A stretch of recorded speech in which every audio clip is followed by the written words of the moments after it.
Europe was never born as one nation. It was born from many countries, cultures, and histories, but first unified us with the values of the Enlightenment: reason, human dignity, freedom, and the rule of law. They were the rope that bound many sticks into something impossible to break. Over time, we strengthened that rope through research, innovation, regulation, and the single market. Today, it can all change. Great powers know that if they can loosen the rope, the sticks become easy to break. That is why trust is attacked. That is why facts are made alternative. That is why trade is weaponized. Security is therefore not only about borders or weapons. Security is about building cohesion, strengthening competitiveness, protecting a healthy environment, and investing in resilience. This is how we strengthen the rope today. So to you who lead Europe, this is what we say: strengthen the rope. So welcome everyone to the Salon Louis Pold here in Munich, just a short distance, as we all know, from the Munich Security Conference. Thanks for coming to this event. It's entitled Security in the Age of Climate Change and Disinformation. And we also hope that we will capture some attention, of course, from the broadcast of this show, which will be in the next day or two on the We Don't Have Time platform. We've got a wonderful lineup here of amazing people, and we also have you, the amazing audience. So I do hope to actually come to you for some questions, to our top-tier guests we have here. But we're going to talk about two, I think, interlinked and intertwined security risks that perhaps are not engaging delegates in 2026 at this conference as much as they should do. And these are namely climate change and the disinformation, misinformation landscape that is becoming almost overwhelming and threatening not only rational discussion, but perhaps democracy itself. So what I'd like to do is first introduce our guests here, and I will go now to Mary Robinson. I think everyone knows Mary Robinson.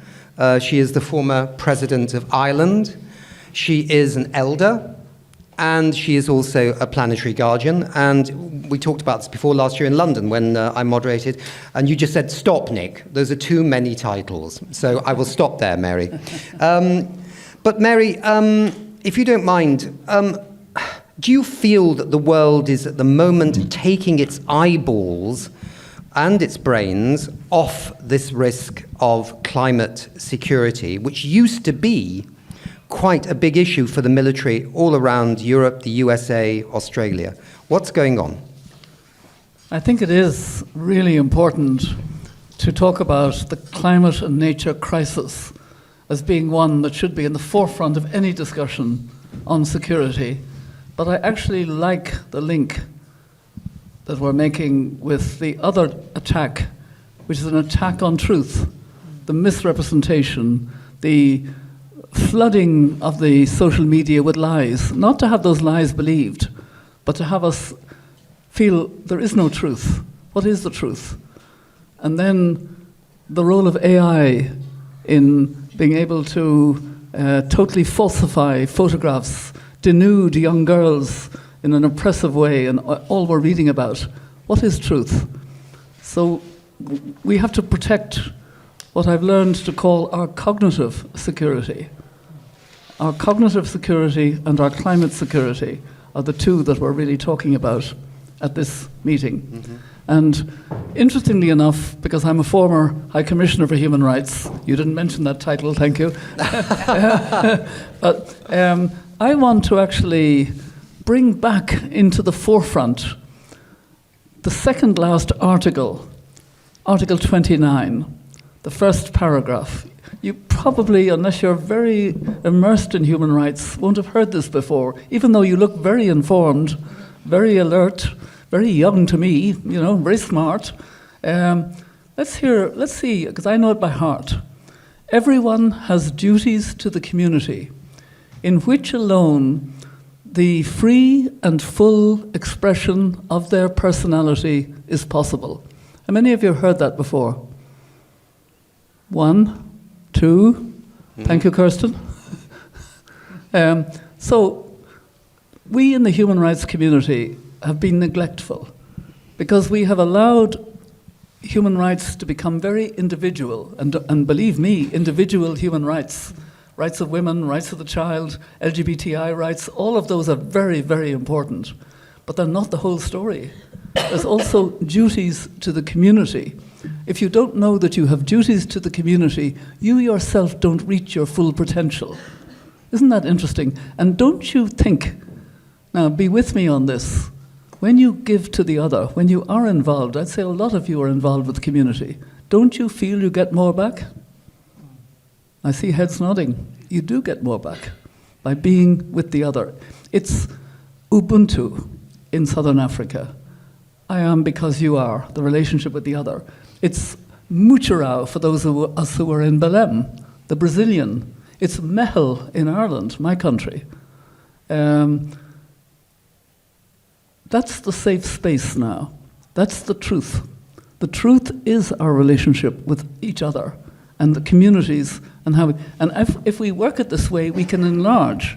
So it's the immediate community, family, neighbours, workplace. But wider than that, links, social media links, all kinds of professional links, climate links, all of these are community.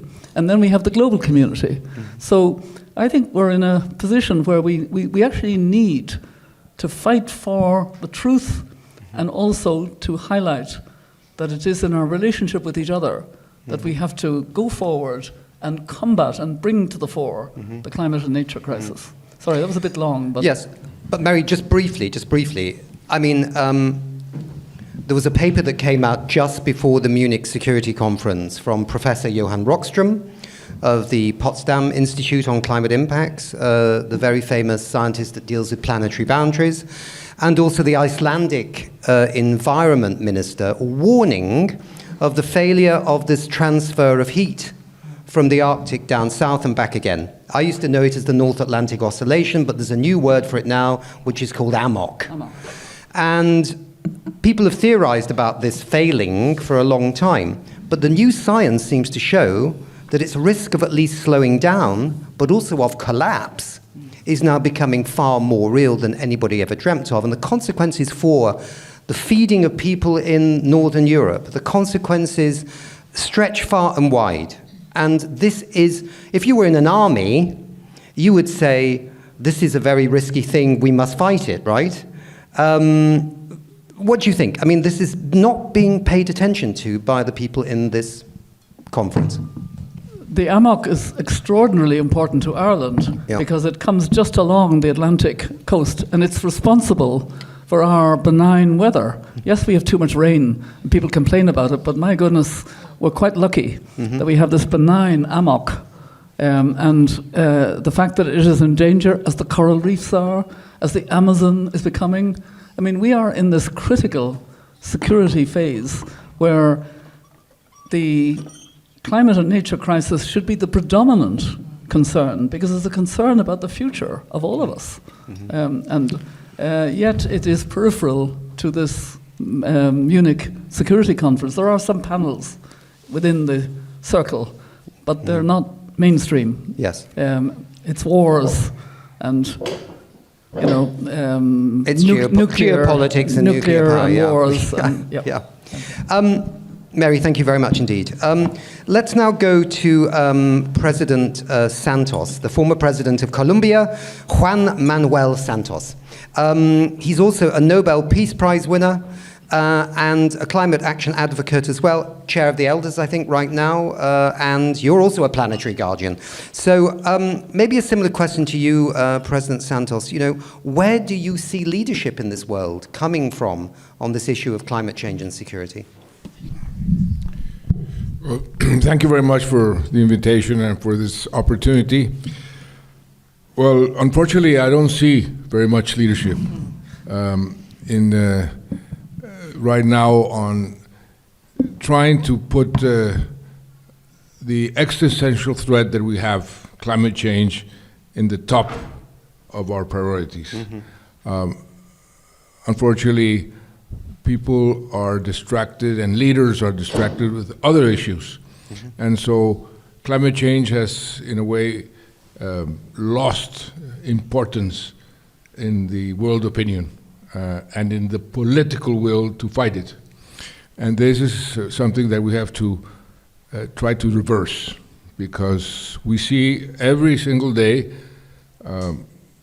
climate warming advancing, and the consequences of this phenomenon is making more and more people suffer, being victims.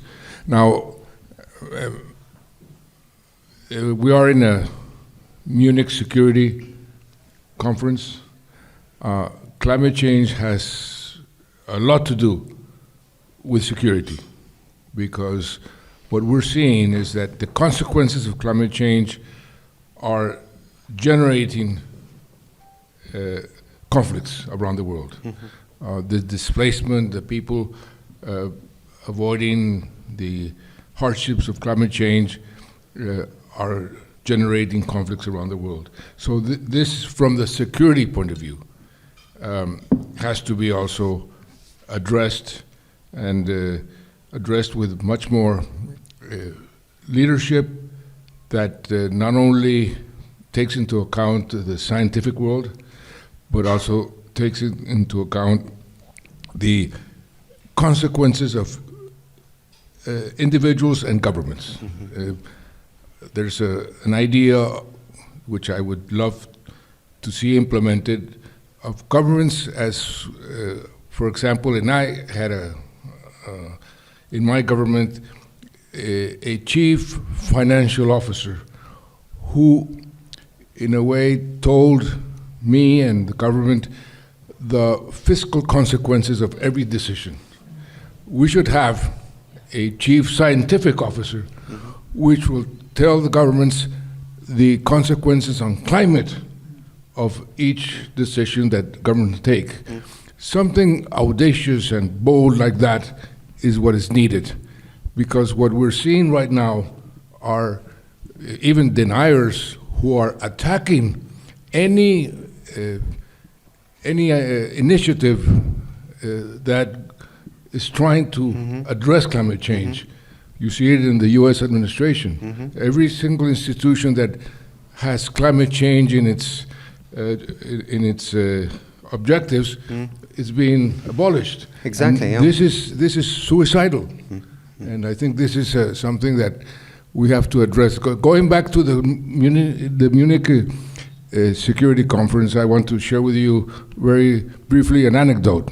When I became president, the day I became president, I took a plane and went up 3,000 feet, 3,000 meters above sea level, to the oldest indigenous communities in the whole of the Western Hemisphere that live in something called Santa Marta, the Sierra Nevada de Santa Marta. I went as a gesture to them, as the indigenous communities, to ask for their permission to go to Congress, back to the capital city, and be sworn in. The governors of this indigenous community, called the Kogis, got together and they said, listen, we will give you permission to. I had already won the elections. I was going to just be sworn in. We'll give you permission, but we'll give you a mandate. I know that you want to make peace, because we were at war with the oldest and strongest guerrilla movement also in the Western Hemisphere. You want to make peace, but you also have to make peace with nature. If you don't make peace with nature, no matter what peace you do among humans, that would be irrelevant. And that stuck with me, and 10 years later, or 15 years later, I see that warning is more and more relevant. And we have to take into account the war against climate change as a priority as trying to find peace around the world. I'm going to just ask you a very quick question and a very quick answer, if possible, President Santos. You mentioned Santa Marta. And one thing that is a glimmer of perhaps hope, I know Greta Thunberg said she doesn't believe in hope, but some of us do. Is it a possibility with nations meeting in Santa Marta in April, which was inspired by Colombia and the Netherlands, and also I think some of the small island Pacific states, plus, of course, Brazil is right behind it too, the host of the last UN climate conference, where they may start moving this process of nations writing, getting off fossil fuel plans, phasing out fossil fuel plans. And in a sense, it's the middle-ranking nations, not the big powers. They don't seem interested. Is this an opportunity that could be the way forward for us? It's outside the UN process, but it could be really important for the whole story. Oh, by all means. I think that if the highest number of nations possible get together and start the ball rolling, I think this is extremely important. And I hope that happens in Santa Marta, because we're going to sooner or later realize that we have to hear the scientific world, we have to hear what is happening, and the deniers will have to stop denying that this is a phenomenon that is happening and it is affecting the whole world. So I do think this is a very good opportunity. I hope that there's the leadership to put the ball rolling and the leadership to try to get as many people and countries as possible behind that. Yeah, thank you very much indeed. So, Sandrine Dixon de Clèves, you introduced yourself earlier, but I'm going to do it again. Honorary Chair of the Club of Rome now, driving force behind many landmark assessments like Earth for All, and co-founder of the Systems Transformation Hub, and actually a member now of the advisory board of Anna's new company, which we're coming to in a minute, which is brilliant too. You mentioned this film, and we will show it on the final cut when it goes out to the rest of the world. But look, why does Europe need to stand firm on climate action? It's kind of a no-brainer, but I want you to articulate why. And second, what is the wider threat we're all facing right now in the world? What do you feel it is? Is it climate change? Is it disinformation? Is it both?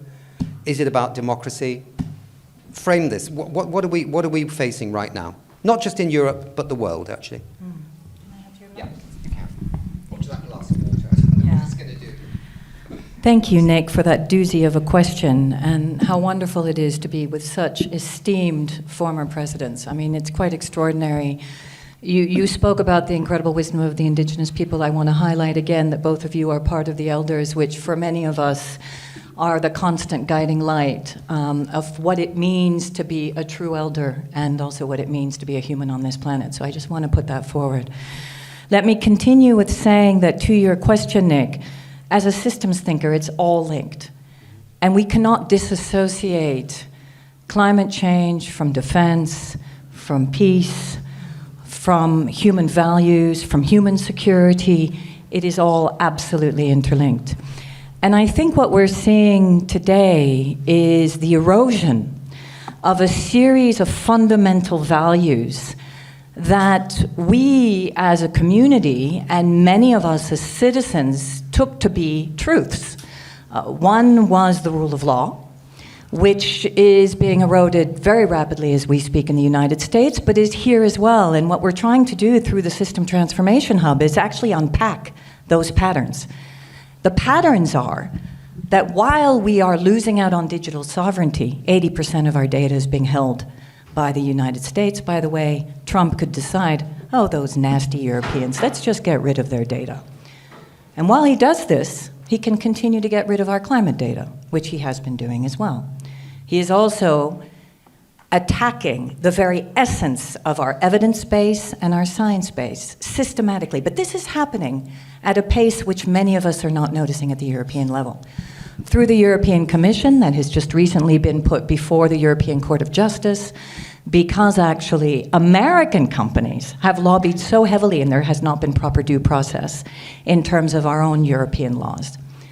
And we could just unpack more and more of the erosion of rule of law and the erosion of our deep values.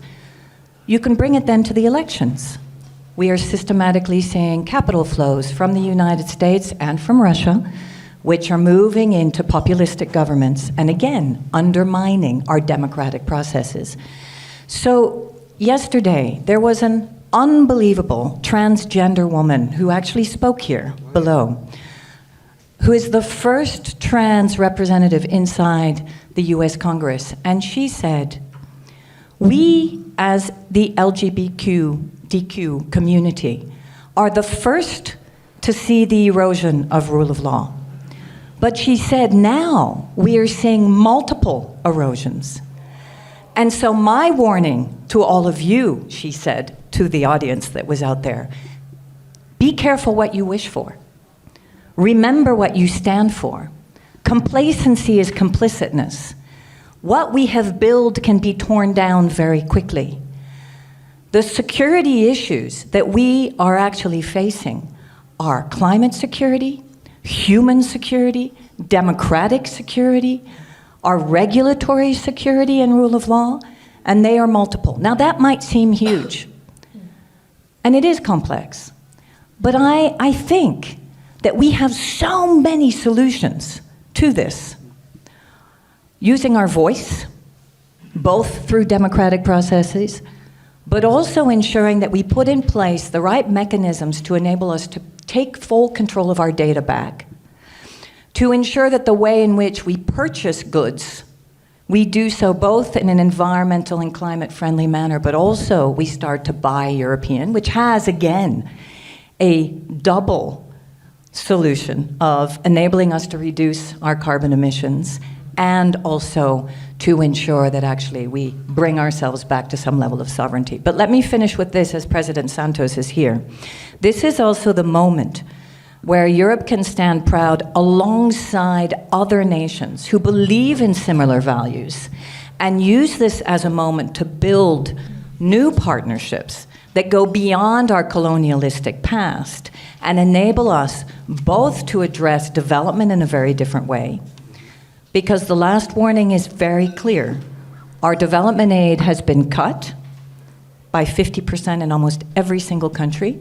Most of that money is going into defense, and there is absolutely no assessment of how we are properly addressing all these other security concerns through our capital flows at the public sector level. So this is the moment where we start to look at those interlinkages and we make this about a broader security concern than just a one issue around defense. Thank you. Absolutely. I mean, there's so many. We need 3 hours really today for this. There's so many angles to this. What's going on? But I do remember in Paris when We Don't Have Time, we launched this campaign, "Make Science Great Again," and just after Trump came into power and started tearing down some of the climate institutions. And somebody from the French Academy of Sciences, who was one of the guests there, said what worried him so much about the cancellation of US aid investments was that we now had a big hole in the disease and virus monitoring system of the world. And that the next pandemic, we might not even see it coming. So, I mean, there are consequences of these decisions, real-life consequences. No, you can't. You can come back in a minute because I'm sorry, I just have to get to Anna down the road. Anna, you're down the road. That means you're on the other side of the table. Anna, disinformation, misinformation. It's now become the talk of the town, whether it be in terms of climate or whether it be in terms of health or all kinds of areas of our normal lives are being flooded with rubbish. You are the CEO of a new social media company for Europe. Yes. What are you going to do about it? Yeah, good question. I have an answer. So first I want to say I feel very humbled to be on this very esteemed panel. Thank you for joining. So I'm the CEO of W. W is a new social media platform made in Europe for the world, not only for Europeans. Just one second, can I check? Is this microphone working or not? I think it is. Yes. It seemed very quiet to me. Okay. Okay, fine, carry so on. we heard all these topics, you addressed them: geopolitics, security, defense, democracy, information, media, disinformation, sustainability, climate change, that all is linked together. And we feel that media, social media, is a very powerful tool. As we all know, it's the fourth power in a state. And we also know that, especially the younger generations, they use social media as the first media source. They go in the morning, check social media, they don't buy a newspaper at the kiosk anymore. This is why social media is important. And if you look at the global map, when you look at Europe, we don't have any major players here. There are a couple of smaller social media companies in niche areas. But what are we using in Europe? We are using LinkedIn, we are using, me included, we are using Facebook, Instagram, Snap, and then we are all from the US, and then we are using, some of us, TikTok, especially the younger generation from China. So that means the data of the Europeans is hosted, the social media data, the very sensitive data is hosted either in the US or in China. And guess what? Misinformation, disinformation is probably also coming from these two areas.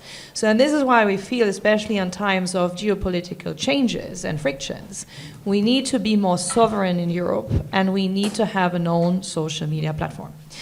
And last year, I met with a couple of other like-minded people in Sweden, and we founded a company called W Social. And the idea is to build an alternative for Europe, for the world, and we would like to add, or we would like to offer something new to users. First, we would like to offer that the platform will be bot-free, because we feel that AI bots is the most important part to get the power back to the people. And this is why we will implement human verification, like a strong human verification mechanism, so that we can have a no-bot or bot-free social media platform. Second, the data will be stored in Europe on European servers owned by European companies. So we chose a service provider, hosting provider in Finland. It's called UpCloud. They have the data in Europe-based, mainly in Finland and Sweden, but also across the European Union. We also try, as Nick said, and Sandrine, we try to prioritize European products. We try to use only European services internally. Proton as an email provider, Brevo as a CRM system. Yeah, it's not easy from the start, so you need to figure it out, but it works. It actually works. And then we would like to give the data back to the people, because some people to whom I talked said, you want to verify humans, you want to have an ID, you just want to collect the data. No, I'm not interested in the data. We had talks to our service provider over the last weeks. We want to structure it in the way that the sensitive ID data is stored on your devices. You have full control. I have no access to the ID information. And we also want to give the algorithm power back to the people. We want to make sure that the users can choose the algorithm. Yes, I want to stay more in my filter bubble, or I want to see a little bit more of society, or I want to see the full spectrum of society from the left over the center to the right, because we feel that all this hyper-fragmentation, hyper-polarization now results in a situation that we have all these different polarized opinions in society, and we feel that this could be a way, maybe not the only solution, but one solution to bring people back, because dialogue is key. If we lose talking to each other from the left over the center to the right, then we are lost. We need to talk to each other, and this is the value proposition we're working on right now. We try to launch, I can comment on that later, in the next couple of months, but this is what we want to do and what we want to achieve. And we would like to achieve that together with all of you. So we are currently having a wait list, and we like to invite people to join the wait list. And on the wait list, we will implement polling tools, and we will ask our future users questions. Do you want to have anonymous accounts or not? Or how do you want to structure the algorithm control? Because we want to build it together with you, especially for Europeans, but also for the rest of the world, because we think after I heard what all of you said, that this is desperately needed. Very, very briefly, Anna. This was soft launched. I never know what a soft launch and a hard launch is, but it was soft launched in Davos at the World Economic Forum. The Prime Minister of Kosovo was actually wanted to be on the panel at the launch because he understands, obviously coming from Kosovo, like you do, President Santos, that disinformation and misinformation can lead to political instability and also war, right? Which in the Balkans was something else in the 1990s. So, briefly, what was the reaction from that launch in Davos, and what has it been since? So crazy. So we didn't expect that. So we had a pre-launch event in Davos, like a bit more than 3 weeks ago, and the feedback was overwhelming. So on purpose, we had the event on Monday in Davos. Most of you know that then the big political meetings are happening Tuesday and Wednesday. So we were a bit ahead of the curve, and then we became the talk of the town. And the feedback was overwhelming. And interestingly, when someone is launching something, they're mostly first the haters coming. But for us, it was the lovers were coming first, but then later. The love was coming. The love. Okay, you right. cannot imagine. I received over the last 3 weeks thousands of emails, WhatsApp messages, LinkedIn messages, other messages of people say, we're waiting for you. Hurry the hell up. We need you desperately. Make sure, when can I join? When do you open the wait list? Of course, I mean, that's great to hear. But on the flip side, a couple of days after, we saw haters, especially on X, like memes, false information. Suddenly it was like, so the misinformation, a couple of examples. The World Economic Forum started W, no. The European Commission started W, not true. Ursula von der Leyen started W, together with Emmanuel Macron. And we already received, that was then right-wing party in Germany, we already received 500 million euros in taxpayer money to launch this. Unfortunately, the money has never received my bank account. So I would have loved that, but this is not. But it was very interesting to see how this misinformation was made up by bots, and then it was spreading. And there were only a couple or a handful of journalists who reached out to us proactively and said, can we please double check the facts? One of them was Euronews. Kudos to them. I already gave them kudos publicly, because they reached out and say, hey, quick question, is that W really launched by the European Union? And did you really receive 500 million in cash? I said, no, that's not true. Yep. But this is what you really see, especially with AI bots, social media, plus AI, everything is on steroids. Haters are on steroids, I mean, fun memes, I have to say. But it was very interesting to see the love. The love, and people were saying, you bring us back hope, and you bring us back pride. And that was nothing that I expected. Good. Can I ask you just one question? You were saying this is for Europe. Oh, you can join President Santos. Can you include the Global South? We do. So, and guess what? So when we saw the wait list, we asked people to voluntarily give their information from which country they are. Mind-blowing. We have a lot of people from Latin America, Brazil, Argentina, Colombia. We have a lot of people from the US, West Coast, East Coast, Canada, Singapore, Japan, South Africa, Africa in general, Japan, Australia. Very interesting, and this is why I said at the beginning, it's a social platform made in Europe for the world, for the liberal, democratic, world that wants to give people back the control over the data and the control over the algorithm. Right. Let's pause it there for a second and go to the audience, because Mary and President Santos have to go a little bit earlier than we wanted. So, questions to them first. Anybody want to ask either Mary or President Santos a question?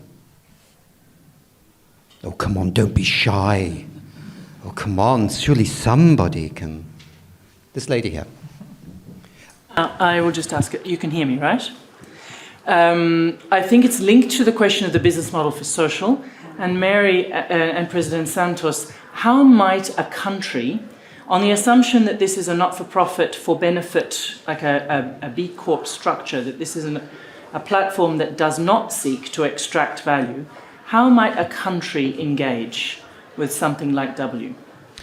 So how might a country engage with something like W? I mean, you're talking about a national government, are you? I'm talking about a country made up of many entities, not only national governments. Okay, countries made up of national entities. That's a tough question. maybe start, Anna, quickly, you start on what you think that means, and then... something. It's for profit.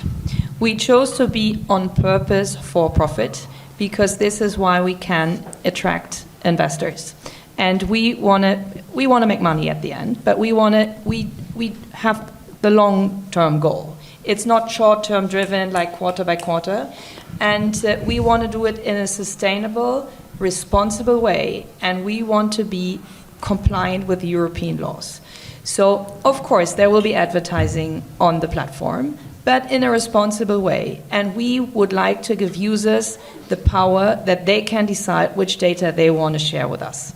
Then there will be additional revenue streams like micropayments, some other revenue streams. Of course, it's advertising driven, some other revenue streams will be added on top. It's for profit, but I can say that We Don't Have Time is the largest investor and shareholder of the company. So we have a strong root angle in the sustainability space. Then my question would be to countries and cities, the opportunity for revenue sharing then, back with users and local communities, and how might this really begin to weave back together the fabric of trust? Okay, so revenue sharing with cities and countries, and in other words, giving something back. Does that sound sensible, Mary? I'm out of my comfort zone. Okay. That was a really tough question, Kirsten. I think that was a bit unfair. This could be a public-private partnership. Yeah. This is done in other areas where the public sector and the private sector get together for profit, but in the case of governments, they do it to stimulate, for example, infrastructure. So a public-private partnership from a government who is interested in the values and the objectives that you have, I would say it's a good investment and a very good decision to defend democracy. Okay, let's just be very careful with the time right now, because I know I'm looking. You go fast then. Just to say that I had this conversation with the Brazilian government, and it's exactly that point. And it's beyond just an ownership model, it's also just a new model. They are so interested in doing similar things, and I think this is part of the conversation, since I'm proud to be on the advisory board of W. The conversation we're having is exactly what Anna is saying. This is a European model for the rest of the world. The rest of the world can also replicate the model. And I think this is the whole conversation. The Brazilians are really interested, and I think other countries are interested in starting to take their data back, moving towards similar types of social platforms. This opens up also a conversation between countries, which creates different types of partnerships, which I think is very interesting. Okay, very briefly, Anna, because I want to get one more question from the audience for both Mary and President Santos. And we also have the technical solution for that. Because W is based on the so-called AT protocol. It's a bit technical, but Blue Sky, maybe some of you know Blue Sky, is also on that protocol, which means our users can interact with Blue Sky users from the beginning. If Brazil, Colombia, Argentina wanted to have something similar, they can also build something on the AT protocol, and then we can already talk to each other. So I think we are built in a way which is like interoperable, and I mean, we are friends, with Blue Sky. So the more they're growing, the more we are growing. And that also means we don't start from scratch. As soon as our app is live, hopefully in a couple of months, the beta version maybe a bit sooner, our users can connect immediately with 40 million other users around the world. Right, okay, let's pass my comfort zone as well, but I'm sure it's going to be absolutely wonderful. Okay, I'm with Mary there. Yes, sir. So just a few minutes ago, a couple of blocks away, I was listening to the CEO of Shell, and he was telling a different story. And the story he was telling is that Europe has really gotten itself in trouble because it's spent so much money trying to build out renewable energy systems, and that has been largely a waste. His story is that they at Shell and in the industry know what's really happening and know what the world really needs, and they will very carefully steward us into some future age where we will shift to renewables and synthetic energy, but we're nowhere near that right now. And it was striking to see how happy that made the people in the room, and they all had beautiful suits. And I wonder since no one really had any way to respond to it effectively. And yet there was this feeling in the room like, if we stay on your ship, we'll all be sinking really soon. How you think we should engage with that kind of rhetoric. It's not the disinformation we see on social media, it's the disinformation that the world's most powerful people say to us directly while we're eating lunch. Right, so the question from this gentleman here, just for the viewers that will watch this show, is the CEO of Shell, around the corner, basically said that Europe had made a big mistake rolling out so many renewables, and that Shell basically had a better plan. Mary? I think this one I can answer. Actually, we heard the elders of great wisdom recently about what's working and what's not as far as the climate and nature crisis is concerned. The goal setting by countries, not good. The politics, pretty bad. But the technology, superb. And the technology is superb. The way in which solar, wind, electric vehicles, all the other innovative ways of using energy are moving so fast in the right direction. So I don't know how close Shell wants to be with a certain administration across the ocean, but I don't believe for a moment that's right.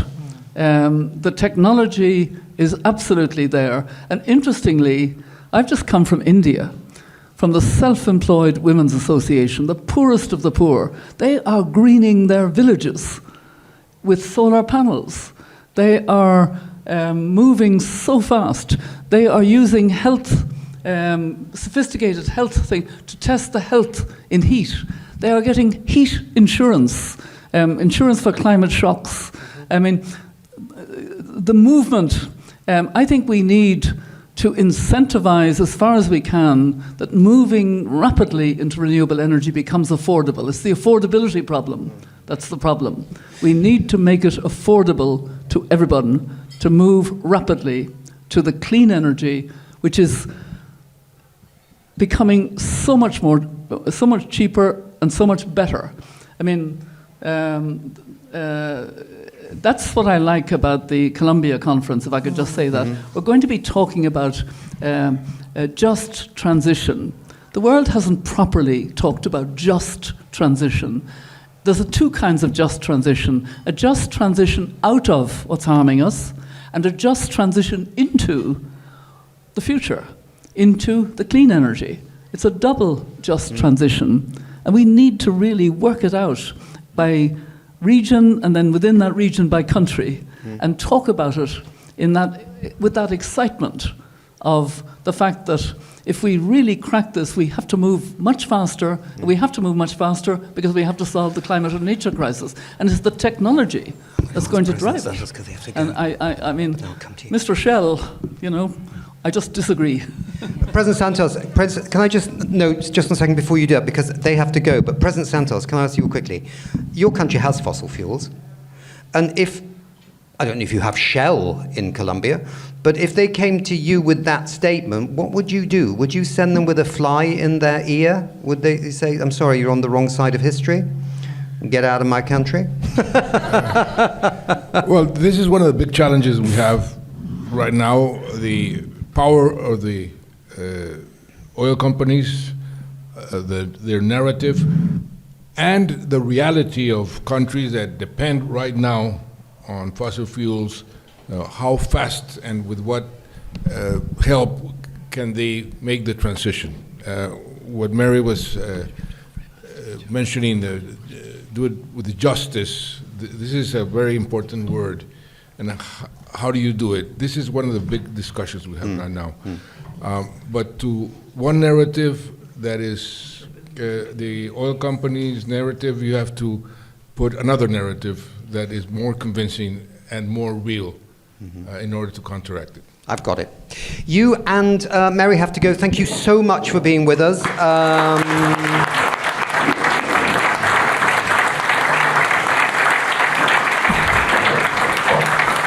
I hope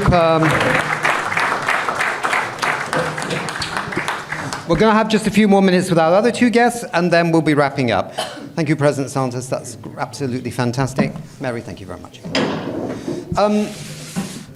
Can I answer that question? Yes, as you well? can answer that question. Because I actually lived off oil and gas for 10 years. As I worked for oil and gas companies as one of the chief advisors on phasing down sulfur, lead, and benzene. And my response to Shell is shame on you. Because in the 90s and in 2000, they were heavily investing in renewables. In those days, they also were starting to sign up to net zero types of requirements. And I say shame on you exactly for the reason that Mary said, is that actually that's bullshit. Because we know full well that actually the reason why they're all getting nervous is that renewable energy is starting to get affordable and is starting to really make a difference. So those power profit mongers are wanting to get every last amount of money for their shareholders in oil and gas. The second point that I'm going to make is, if this is not a good investment, then what the heck is China doing? Because they are absolutely moving in that direction. And so it's a death sentence for Europe. If we don't innovate ourselves out of the crisis right now, we are doomed as Europeans. And it was mentioned about the AMOC. What we need to realize is with the AMOC shift, Europe is the one that gets hit the hardest. We already know at 1.5 degrees, we lose 3% of GDP. At 3 degrees, we lose upwards of 17% of GDP. So everyone always says this is a global problem, it's not a European problem. No, this is very much a European problem. And right now, our European industry is telling us to wait, to halt, to not innovate, and we absolutely need to fight against that. Yeah. In London, at the National Emergency Briefing, where scientists briefed politicians about directly, two British politicians, British scientists told them what is happening to the country right now because of climate change and what will happen. On this one, this AMOC thing, this North Atlantic Oscillation type thing, failing, right? Scotland is, I think, for 6 months at minus 32 degrees centigrade, and England is at minus 20 degrees centigrade for like 5 months of the year. Yeah. So basically, and Iceland no longer exists. Goodbye agriculture in one semi-large country off the west coast of Europe, right? So, I mean, and then how do you feed yourselves? And then what are you facing? So, I'm sorry that I bumped into you. Please ask a question. I mean, I got the answer. She said that what I wanted to say as answer. And I also want to say, I mean, the problem in Europe is that the fascism is growing with money and the industry. The problem is the industry, and where the money and power is, it's going really to the right side. And this is something, I think, I don't know how can we get the power back from them to get to the democracy, because when you don't have the power of money and to change something, but they can't do it immediately. And we need to mobilize, don't we? I mean, my children woke up, I say children, right? There's no word in English for a grown-up child. It's an adult, but you can't call them children, because if you say children, they always imagine my children are little babies on the floor, you know, going, yeah, daddy. But no, they're 30 and 28 years old now and things like that. But when Brexit happened, they were in their mid-20s, they woke up in the morning and they said, Dad, what happened? And I went, well, did you go out and vote to stay in the European Union? They went, no, we just assumed that we would be staying in the European Union. I mean, this is about mobilization, right? Because the right are not the many are us in this room. Yeah, absolutely. And I think it takes, and I know that with Anna, we've been talking a lot about this, it takes different types of actions. One of the best dinners, pardon me, at Davos was the New York Times dinner, where the 3 New York Times journalists accused corporates for not standing up for democracy. Several of the corporations, including NASDAQ, said, oh, but we need to keep our values close to our heart. And they said, absolutely not. This is a 1930s moment. This is why we need to make sure, all of us who work in corporations, or those of us who have an influence over corporations, that we speak to CEOs, that we make sure that within the corporations, There is a link with democratic values and continuing to move forward in European values of environment and social values. The other key point is exactly as you indicated, Nick. We have to vote. There are very different elections that are coming up, various different elections that are coming up that we need to make sure actually that we mobilize people.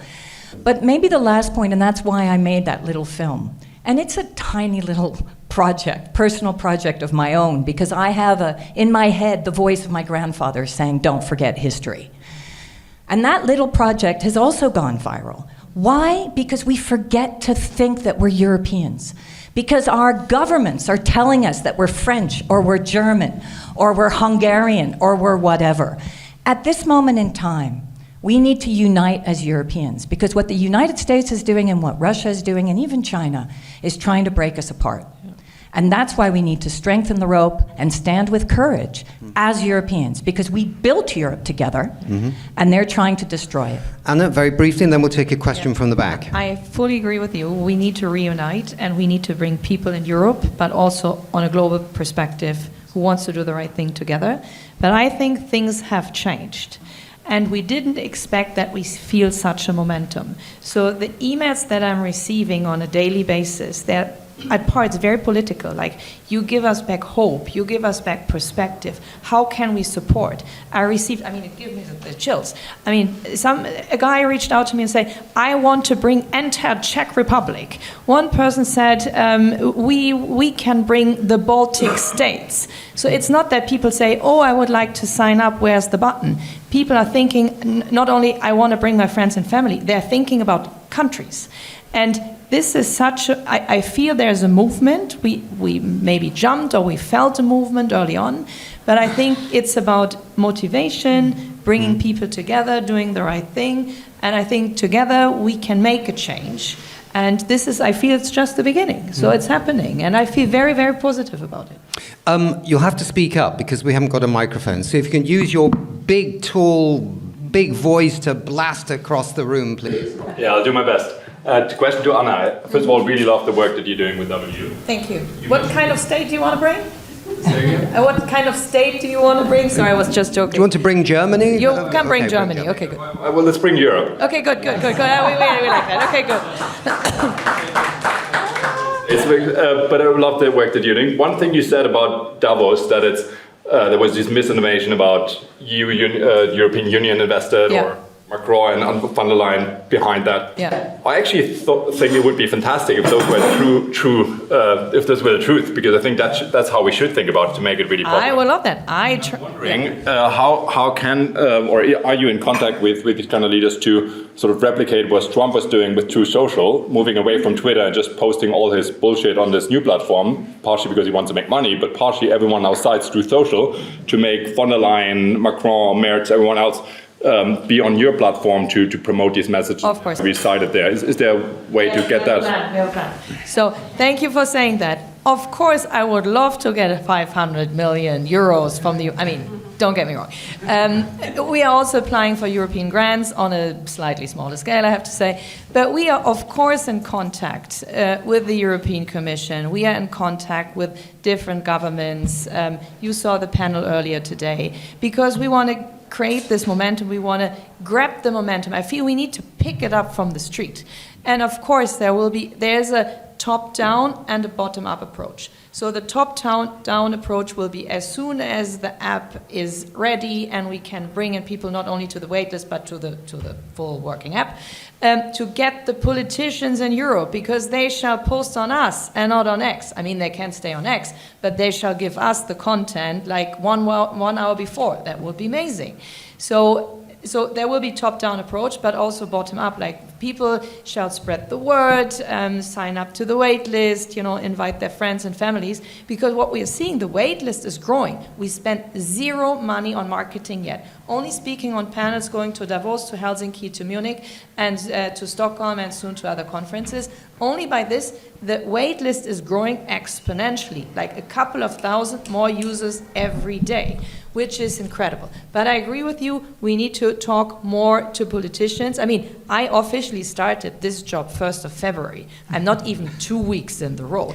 So, but I mean, and things are happening on it very fast. But this is also something that Europe needs to learn. We need to be super fast. Yeah. We cannot say, oh, we write another white paper, and then we need a new law. No, we don't need new laws, please, no.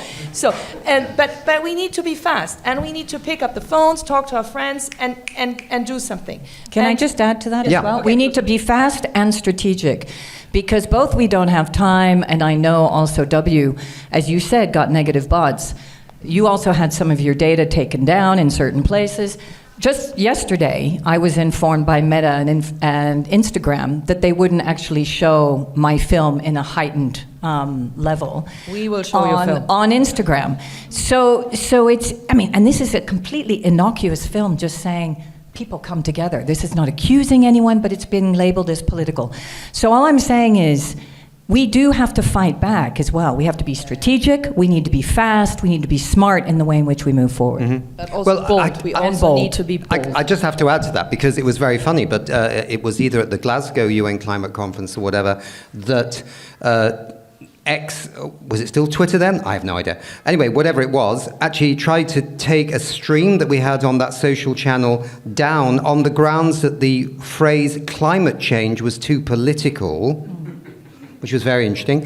And then, when I was interviewing Christiana Figueres, the former head of the UN Framework Convention on Climate Change and the architect of the Paris Climate Change Agreement, on YouTube, they took it down because one person complained that the use of the term climate change was unproven science. And therefore, Google shut down the YouTube channel. Can you imagine one person, some nutter, right? Probably from Northern England, I don't know, Manchester, someone like that. No, you wanted to ask a question, then I'll come to you, Sebastian, then we have to shut the show down because we're beyond time. Sebastian, sorry, not the gentleman here with the beard. Yeah. I totally agree with, like, we have to fight back and the eroding of rule of law. So I work as a managing director for Germany's biggest Q&A platform, and we spent like almost 1 year to comply with DSA rules, which I personally think are a good thing, right? While we have to deploy developers, the big social media platforms deploy lawyers, and nobody's currently held accountable. Like X is nudifying women, and not even our own government moves off this platform. So what can we do to hold these CEOs accountable of those companies, so that we actually, as Europeans, get a chance, because we obey the law while the others don't and just rigging the money. Okay. So how do we make Elon Musk and all the others that run Zuckerberg responsible for their actions? So I think that European regulators are on it. The European Commission is on it, and I think this is what we read in the newspapers, that several countries consider to ban X, or to only allow that for over 16 or 80 years old people. But at the same time, I think what I will do, and what we should all do, talk to politicians, talk to lawmakers in Europe, talk to the regulators, and we want to do the same. And I already reached out. First week in job, I reached out to the Swedish Data Protection Authority, to the head of the European Data Protection Board, and say, we want to comply, but we want to have a dialogue. So you are part of this. And I think this is important, that also lawmakers and regulators in Europe understand that innovation is not falling from the sky. So, and it's pretty hard for European startups in comparison to US startups to do the same with all this legislation on top. I mean, don't get me wrong, I'm in favor of European values, and I think it's good that we have some strict rules and we shall enforce them, but I think we don't need more laws in that space. Mm-hmm. But I think we can also do that in a smart way. I mean, this is what I've done for eBay for more than 11 years, like complying with all these, digital laws. It's doable, but you also need to be smart around it. But I fully agree with you. It's a competitive disadvantage for European startups. 100% agree. By the way, we didn't say that. You used to work for eBay, right? We can change that into, I don't want to reveal all our plans.